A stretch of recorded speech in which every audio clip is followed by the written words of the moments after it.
everybody, welcome back to another Sparky lesson. Now tonight is our missions night and I apologize for it being so late. It's just the schedule kind of got a little mixed up. But tonight we are going to be talking about George Muller.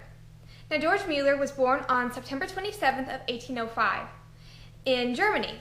And in 1829, Muller moved to England to help an association that shared the gospel with specifically Jewish people. But when he got to England, he almost immediately fell ill and was like that for a long while. So the association would not let him go out and preach. But even when he got better, they still refused to let him go out.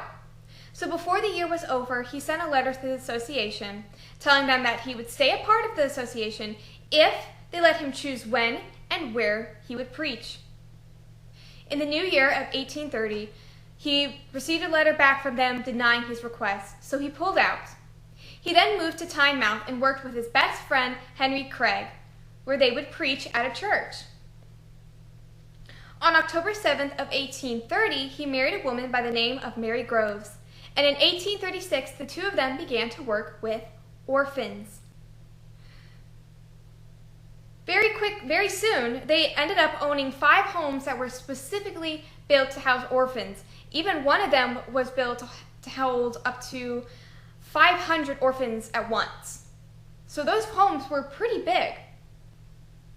Now Muller never made any requests for financial support, and he never went into debt. In other words, he never took out a loan for any of his projects, and he never asked anyone for money.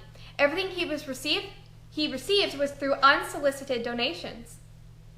George Muller depended on God for everything. He prayed continually that God would give them everything that they needed. There's a well-documented time once that he, his wife, and the children were all sitting around a dining table. And they were praying to God to give them food because they had none whatsoever. So once they had finished praying, there was knocking at the door. George Muller answered it, and the baker was standing there. The baker began to tell Muller that he was up the entire night. He just could not sleep. All he could do was make bread. Now, if you've ever had anything fresh, you know that it goes bad very quickly. Well, the baker wouldn't be able to sell all this bread in time before it would go bad, so he offered it to Muller free of charge. At the same time, the milkman is coming up to Muller.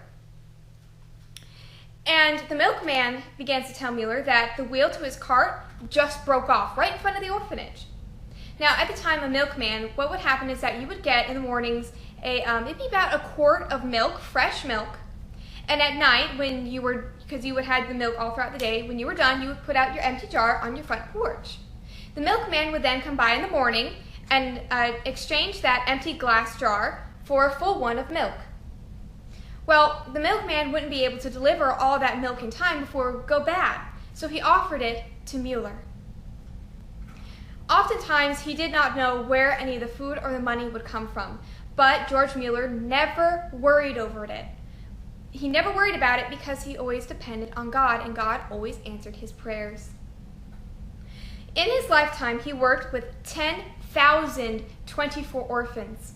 He helped establish 117 Christian schools in England, of which would teach more than 120,000 people.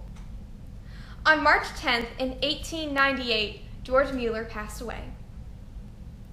I hope that you enjoyed tonight's lesson. I know that it was a short one, but I cannot wait to see you next week.